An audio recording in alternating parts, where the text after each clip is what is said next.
ఓం నమ శివాయ. కార్తీక పురాణం 14వ అధ్యాయము. ఆబోతును అచ్చువేసి వదలడం.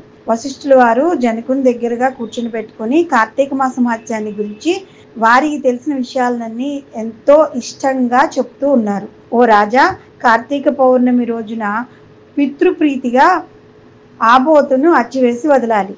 శివలింగ శాలిగ్రామాలను దానం చేయాలి. ఉసిరికాయలు దక్షిణతో దానం చేయాలి. ఇలాంటి పుణ్యకార్యాలు చేయటం వలన వెనకటి జన్మంలో చేసిన సమస్త పాపాలు నశించిపోతాయి. వారికి కోటి యాగాలు చేసిన ఫలం దక్కుతుంది. ప్రతి మనిషికి పితృదేవతలను తమ వంశమందు ఎవరైనా ఆబోతుకు అచ్చివేసి వదులుతారేమో అని ఎదురు చూస్తూ ఉంటారు. ఎవడు ధనవంతుడై ఉండి కూడా పుణ్యకార్యాలు చేయక, దాన ధర్మములు చేయక, చివరికి ఆబోతుకు అచ్చివేసి పెళ్ళైనను చేయక అటువాడు రౌరవాది నరక కూపమును అనుభవిస్తూ ఉంటాడు. వాని బంధువులను కూడా నరకమును గురి చేస్తూ ఉంటాడు. కాన ప్రతి సంవత్సరం కార్తీక మాసమున తన శక్తి కొలది దానం చేసి, నిష్ఠతో వ్రతం ఆచరించి, సాయం సమయంలో శివకేశవులకు ఆలయమందు దీపారాధన చేసి, ఆ రాత్రి అంతా జాగారం ఉండి, మరుసటి రోజు తన శక్తి కొలది బ్రాహ్మణులకు, సన్యాసులకు భోజనం పెట్టిన వారు ఇహపరములందు సర్వసుఖములను అనుభవిస్తారు. కార్తీక మాసంలో విసర్జించవలసిన పదార్థాలు. ఈ మాసమందు పరాన్న భక్షణ చేయకూడదు. ఇతరుల ఎంగిలి ముట్టకూడదు, తినకూడదు. శ్రాద్ధ భోజనం చేయకూడదు. నీరుళ్ళపై తినకూడదు. తిలదానము తీసుకోకూడదు. శివార్చన, సంధ్యావందనము చేయని వారు వండిన వంటలు తినరాదు. పౌర్ణమి, అమావాస్య, సోమవారం నాడు సూర్యచంద్ర గ్రహణపు రోజులందు కూడా భోజనం చేయరాదు. కార్తీక మాసం నెల రోజులు కూడా రాత్రులు భోజనం చేయకూడదు. విధవ వండినవి తినకూడదు. ఏకాదశి, ద్వాదశి వ్రతములు చేయవారులు ఆ 2 రాత్రులు తప్పనిసరిగా జాగారం ఉండాలి. ఒక్క పూట మాత్రమే భోజనం చేయాలి. కార్తీక మాసంలో తైలం రాసుకుని స్నానం చేయకూడదు. పురాణములను విమర్శించరాదు. కార్తీక మాసంన వేడి నీటితో స్నానం చేయకూడదు. చేస్తే కళ్ళుతో సమానము అని బ్రహ్మదేవుడు చెప్పారు. కావున వేడి నీటితో స్నానం చేయకూడదు. ఒకవేళ అనారోగ్యం ఉండి ఎలాగైనా విడవకుండా కార్తీక మాస వ్రతం చేయాలని కుతూహలంతో ఉన్నవాడు, అలాంటి వారు మాత్రమే వేడి నీటి స్నానం చేయాలి. అట్లు చేయువారు గంగా, గోదావరి, సరస్వతి, యమున నదుల పేర్లను మనసులో స్మరించి స్నానం చేయాలి. ఏ నది తనకు దగ్గరలో ఉంటే ఆ నదిలో ప్రాతకాలాన స్నానం చేయొచ్చు. అట్లు చేయని ఎడల మహాపాపయ్య జన్మజన్మలు నరక కూపమున పడి కుసింతురు. ఒకవేళ నదులు అందుబాటులో లేనప్పుడు నూతి దగ్గర కానీ, చెరువు దగ్గర కానీ స్నానం చేయవచ్చు. అప్పుడు ఈ విధంగా శ్లోకం చదివి మరీ స్నానం చేయాలి. గంగే చేమునే చేవ గోదావరి సరస్వతి నర్మదా సింధు కావేరి జలేస్మిన్ సన్నిధం కురు అని పఠిస్తూ స్నానం చేయాలి. కార్తీక మాసం వ్రతం చేయువారు పగలు పురాణ పఠన శ్రవణం, హరికథా కాలక్షేపాలతో కాలం గడపాలి.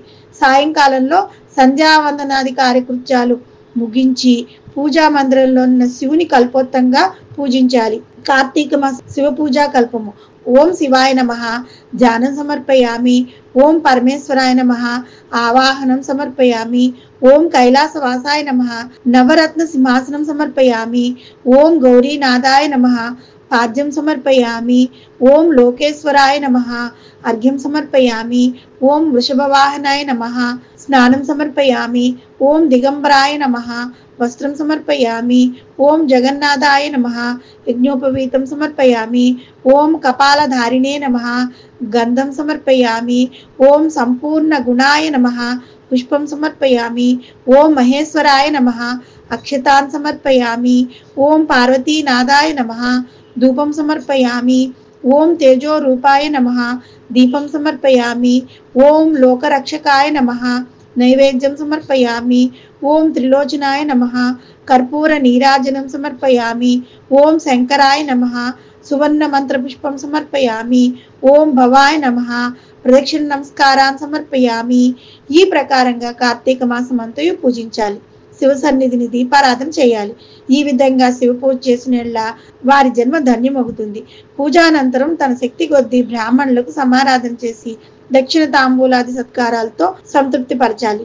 ఈ విధంగా చేసిన వారు 100 అశ్వమేధ యాగములు చేసిన ఫలాన్ని, 1000 వాజపేయి యోగములు చేసిన ఫలాన్ని పొందుతారు.